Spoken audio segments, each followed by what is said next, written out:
गुरु प्यारी साध संगत जी, आप सभी को प्यार भरी राधा स्वामी जी। साध संगत जी, जैसा कि हम सब जानते हैं, बाबा जी अब हजूर जी को जत्था दर्शन देने के लिए भेज देते हैं जी, और आप खुद नहीं आते, क्योंकि बाबा जी और हजूर जी में कोई फ़र्क नहीं है जी।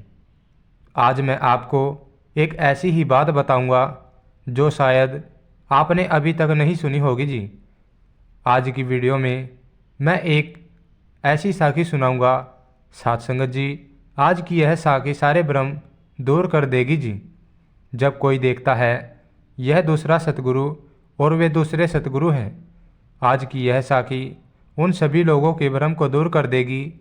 साध संगत जी, बात उन दिनों की है जब बाबा जी को गद्दी मिली थी और हजूर जी ने चोला छोड़ा था।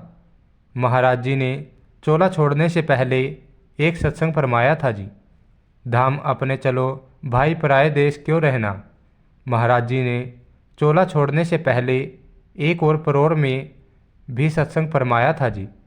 महाराज जी जिस कोठी में ठहरे हुए थे, उस कोठी में एक रोशनदान था और जिसमें से काफ़ी ज़्यादा आवाज़ें और शोर शराबा आता रहता था और उसके अंदर से रोशनी भी आया करती थी। तो उस कोठी का जो सेवादार था, तो महाराज जी ने उस सेवादार को बुलाया और कहा कि बेटा, इस रोशनदान को बंद करवा दो ताकि इससे शोर शराबा या आवाज़ें और रोशनी ना आए, क्योंकि इसमें थोड़ी दिक्कत होती है। तो सेवादार ने महाराज जी को बोला कि महाराज जी, यह काम हम जरूर कर देंगे। साध संगत जी, तो हुआ कुछ ऐसा था, जब महाराज जी वापस डेरा आए और 2-3 महीने बाद वहाँ पर सत्संग भी फरमाया गया, तो सेवादार तब यह बात सोचने लगे कि अभी 1 साल बाद ही यहाँ पर महाराज जी आएंगे, तब तक तो यह काम हम कर ही देंगे जो महाराज जी ने हमें बोला है। लेकिन सत्संग के बाद ही हम सब जानते हैं कि महाराज जी ने चोला छोड़ दिया था। तो उस समय कितना ही ज़्यादा दुख का माहौल बन गया था। इतना ज़्यादा दुख का माहौल था कि वे सेवादार जिसे वो काम करना था, उस काम को करना तक भूल गए थे।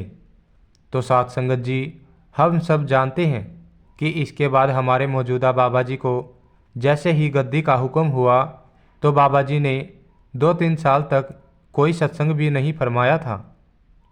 और जैसे ही बाबा जी सत्संग फरमाने लगे और जब उनका परोर का सत्संग प्रोग्राम आया और जब बाबा जी वहाँ पर गए, तो वहीं सेवादार भाई की कोठी में सेवा किया करता था, जिसको महाराज जी ने उस रोशनदान को बंद करने के लिए हुक्म दिया था।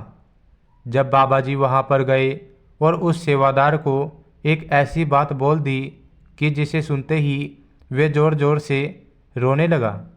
दरअसल में जब महाराज जी ने सेवादार को बुलाकर यह बात बोली थी कि रोशनदान बंद कर दो, तो ठीक उसी तरह मौजूदा सरकार बाबा जी ने भी उस सेवादार को जब उसी तरह से बुलाया कि इस रोशनदान से तरह तरह की आवाज़ें आती हैं और रोशनी आती है, तो मैंने आपको पहले ही कहा था कि इसको बंद करवा देना, और आपने अभी तक ये मेरा काम किया ही नहीं।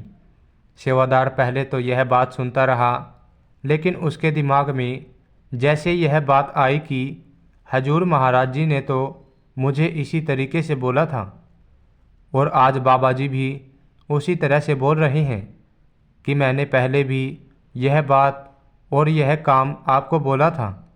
और वे ज़ोर ज़ोर से रोने लगा और ज़ोर ज़ोर से कहने लगा कि हे मेरे सच्चे पातशाह सतगुरु, आप धन्य हो, आप बहुत ही दयालु हो, मुझे बख्श लो। और उसको इस बार की भी समझ लग गई कि महाराज जी और बाबा जी तो एक ही हैं, इनमें तो सिर्फ शरीर का ही फर्क है, अंतर है, लेकिन अंदर की जो आत्मा है, जो गुरु है, जो शब्द रूपी मालिक है, वो तो एक ही है। और मन ही मन में उसने माफ़ी भी मांग ली और सोचने लगा कि बाबा जी, हजूर जी को हम तो अलग अलग ही समझते रहे, लेकिन हकीकत में 2 शरीर है, लेकिन आत्मा तो एक ही है। साथ संगत जी, हम इस बात से समझ सकते हैं कि हमारे हजूर जी और बाबा जी हैं, उनमें कोई फ़र्क नहीं है। जब संत सतगुरु अपना कोई शिष्य चुनते हैं तो मालिक के हुक्म से ही उन्हें चुनते हैं, अपनी मन मर्जी से नहीं। जो मालिक का हुक्म आता है वह सर आँखों पर रख जाता है। तो साथ संगत जी, ऐसे ही जब बाबा जी ने गद्दी का डिसीजन लिया तो बहुत सारी संगत आहत हो गई, दुखी परेशान हो गई थी। और संगत सत्संग सुनने के लिए जैसे कि पहले भंडारे में बहुत ज़्यादा संगत आई हुई थी, लेकिन मन में बहुत सारे गिले शिकवे थे। लेकिन जैसे ही बाबा जी का उन्होंने सत्संग प्रोग्राम सुना, सवाल जवाब सुने, तो उनके मन को बहुत सुकून मिला, शांति मिली। और उसमें से कुछ यह भी भ्रम थे कि वह हजूर जी को एक्सेप्ट नहीं करेंगे। लेकिन जैसे ही बाबा जी से इस बारे में किसी ने सवाल पूछा तो बाबा जी ने कहा कि बेटा, इसमें हमारा ही नुकसान है, अगर हम नहीं मानेंगे तो इसमें नुकसान किसका है, हमारा ही है ना। सो साथ संगत जी, सतगुरु को कोई फ़र्क नहीं पड़ता, क्योंकि सतगुरु कोई आम इंसान नहीं होते, वे तो खुद कुल मालिक का ही रूप होते हैं। इसलिए हमें मालिक के बहाने में रहना है। साथ संगत जी, ऐसे ही जब हजूर जी दर्शन देने के लिए आते हैं, जब बाबा जी नहीं आते, हजूर जी आते हैं, तो हमें लगता है कि हमें वे दृष्टि नहीं मिलेगी। तो यह हमारा भ्रम है, क्योंकि हजूर जी भी अपने सतगुरु की इजाज़त से, उनके हुक्म से आते हैं। और सतगुरु में खासकर कोई भेद नहीं होता। जो अपने साधु का हुक्म मानता है और उसी के द्वारा ही उस सतगुरु की उपाधि दी जाती है। तो इसलिए किसी तरह का कोई भ्रम या संदेह नहीं रखना चाहिए, मन को ज़्यादा परेशानी में नहीं डालना चाहिए, दुखी नहीं करना चाहिए। सतगुरु की खुशी में ही हमारी खुशी होनी चाहिए और इसी में हमारा भला भी है। इसलिए बाबा जी कहते हैं कि आप भजन सिमरन की कमाई करो, जागृत अवस्था को प्राप्त करो, ताकि हमारे भ्रम और भुलावे दूर हो जाएं, क्योंकि मालिक और सतगुरु में कोई भेदभाव नहीं होता, हम तो सब एक जैसे ही होते हैं। साथ संगत जी, अभी मैं एक और सच्ची घटना सुनाऊंगा जी। साथ संगत जी, अभी बाबा जी के भंडारे डेरे में चल रहे हैं जी। एक भाई सेवादार ने हमें एक बात बताई थी, जिसे सुनकर आप भी शायद चौंक जाएंगे कि क्या बाबा जी अपनी संगत का इतना ध्यान रखते हैं। लेकिन यह घटना शुरू करने से पहले एक विनती है, वीडियो में अंत तक बने रहना जी। साथ संगत जी, यह घटना हमें एक सत्संगी बीवी ने बताई थी, जिसे मैं आपके साथ साझा करने जा रहा हूँ। साथ संगत जी, उस बीवी ने एक बुजुर्ग सत्संगी की बात बताई जो कि सिंगापुर में रहता है। यह बुजुर्ग सत्संगी मूल रूप से एक भारतीय था, जिसने बाबा जी से नामदान ले रखा था और बाबा जी को बहुत मानता था। और जब भी डेरे से सेवा का हुक्म होता, सेवा पर जाता। पर परिवार के अन्य लोग सिंगापुर में रहने लगे, जिस वजह से इस बुजुर्ग सत्संगी को भी अपने परिवार के साथ जाना पड़ा। साथ संगत जी कहते हैं, अगर हम अपने सतगुरु से सच्चा प्रेम करते हैं तो चाहे हम 7 समुंदर पार क्यों ना हो, फिर भी सतगुरु की दया मेहर हो जाती है। इसी तरह इस भाई ने भी सिंगापुर सत्संग घर में सिक्योरिटी में अपनी सेवा कर ली और वहाँ बुजुर्ग सेवादार वहाँ पर पूरे सच्चे मन से सेवा करने लगा। ऐसे ही समय बीतने लगा। धीरे धीरे यह सेवादार बुजुर्ग होने लगा। जब बुजुर्ग हो गया तो सेवा और सत्संग में भी नहीं जा पाता, क्योंकि चलने फिरने में असमर्थ हो गया। एक बार बाबा जी अपने किसी निजी काम से सिंगापुर आए थे, लेकिन जब वहाँ की संगत को पता चला कि बाबा जी सिंगापुर आ रहे हैं तो संगत पहुँचना शुरू कर देती है और बाबा जी भी संगत को कभी नाराज और मायूस नहीं होने देते और संगत को दर्शन देने जरूर आते हैं। और ऐसे ही जब यह खबर इस बुजुर्ग सेवादार को पता चले कि बाबा जी आ रहे हैं, तो इसके मन में भी बाबा जी के दर्शन की तड़प जाग उठी कि आखिरी बार अपने गुरु के दर्शन कर लूं। ऐसा यह बुजुर्ग सेवादार सोच रहा था, लेकिन बाबा जी भी इस बात से अनजान नहीं थे। साध संगत जी कहते हैं, संतों का निजी कुछ नहीं होता, वो तो सिर्फ जीवों को तारने के लिए ही इस संसार में आते हैं और अपना पूरा जीवन परमार्थ के कार्य में लगा देते हैं। जब बाबा जी सिंगापुर पहुँचे और अपने ड्राइवर को लेकर बाबा जी इस बुजुर्ग सेवादार से किस बहाने से मिलने गए, जब आप सुनेंगे तो आप हैरान रह जाएंगे कि बाबा जी अपनी संगत में से हर एक का कितना ध्यान रखते हैं। फिर भले ही अपने देश में रहता हो या कोई और विदेश में, बाबा जी को जिस जीव पर कृपा करनी होती है कर ही देते हैं। उनके लिए सब बराबर हैं, क्योंकि जो संत सतगुरु होते हैं वे सब जीवों में ईश्वरीय तत्व को देखते हैं, हर जीव के मन की बात जानते हैं। साध संगत जी, इसी तरह उस दिन बाबा जी खुद चलकर इस बुजुर्ग सेवादार भाई से मिलने उसके घर गए थे।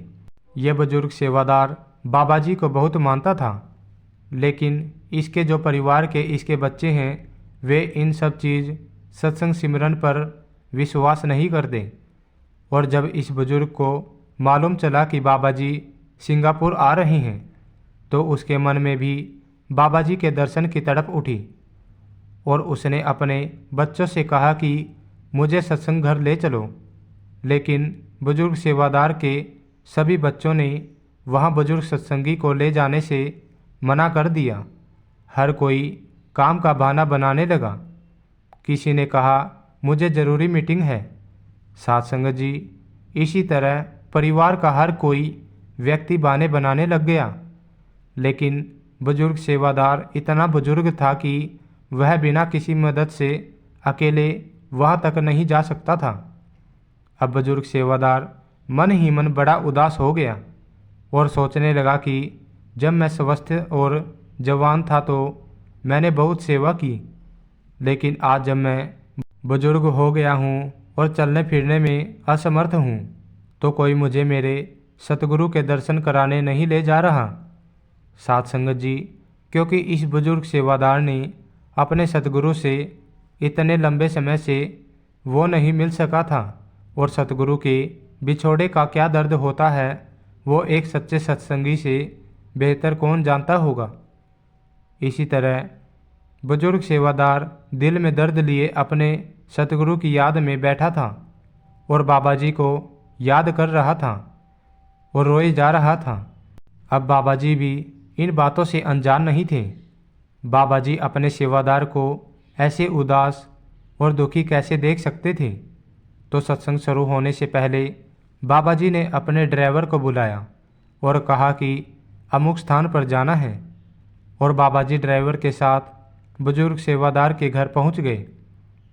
उस समय बुजुर्ग सेवादार घर पर अकेला था।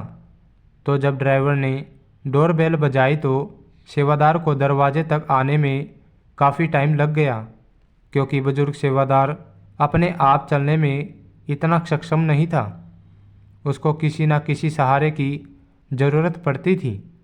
बाबा जी तब तक बाहर इंतज़ार करते रहे।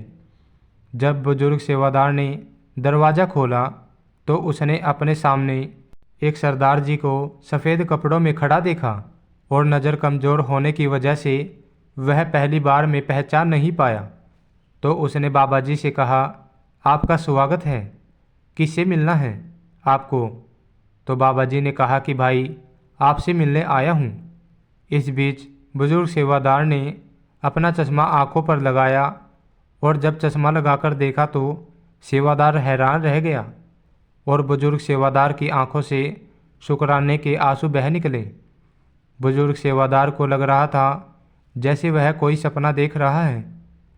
बुजुर्ग सेवादार सतगुरु को अपने सामने देखकर बड़ा ही हैरान था, और हैरानी के कारण वो वहीं नीचे बैठ गया और आंखों से आंसू बह निकले। तो बाबा जी ने बुजुर्ग सेवादार को उठाकर एक कुर्सी पर बिठाया और बुजुर्ग सेवादार ने बाबा जी से कहा, मैं आज बहुत दुखी था क्योंकि आज मैं अपनी लाचारी के कारण आपके दर्शन करने नहीं जा सका, लेकिन आप बहुत महान हो, धन्यवान हो जो आपने मेरे मन की अरदास को सुन लिया। तो बाबा जी कहने लगे, भाई मैं कौन होता हूँ करने करवाने वाला तो कुल मालिक है। मुझे ऊपर से जैसा हुक्म मिलता है मैं तो वही करता हूँ। साध संगत जी, बाबा जी के कहने का मतलब है कि हजूर महाराज जी जब बाबा जी को कोई हुक्म करते हैं तो बाबा जी उस जगह पर पहुँच जाते हैं। साध संगत जी, इस सच्ची घटना को सुनकर हमें इस बात का एहसास जरूर होता है कि संत सतगुरु सब जानते हैं, फिर हम चाहे 7 समुंदर पार क्यों न बैठे हों। इसलिए हमें अपने सतगुरु पर अटूट विश्वास रखना चाहिए, क्योंकि इस संसार के सारे रिश्ते नाते झूठे हैं सिवाय उस कुल मालिक के, क्योंकि उस परमात्मा के अलावा और कोई हमारा सच्चा रिश्तेदार नहीं है। वो मालिक, वो सतगुरु ही हमारा सच्चा रिश्तेदार हैं। साध संगत जी, आपसे एक विनती है, अगर आपके साथ हुए कोई अनुभव या चमत्कार साझा करना चाहते हैं, आप चाहते हैं कि आपके अनुभव हम संगत के साथ साझा करें, तो आप हमें कमेंट में ज़रूर बताना जी। तो साध संगत जी, मिलते हैं एक और नई वीडियो के साथ। कमेंट में राधा स्वामी लिखकर अपने शहर का नाम ज़रूर से लिख देना जी, जिससे कि हमें पता चल सके कि बाबा जी की संगत शहर के किस किस कोने से हमारी वीडियो देख रही है जी। तो साथ संगत जी, मिलते हैं एक और नई वीडियो के साथ। तब तक के लिए आप सभी को प्यार भरी राधा स्वामी जी।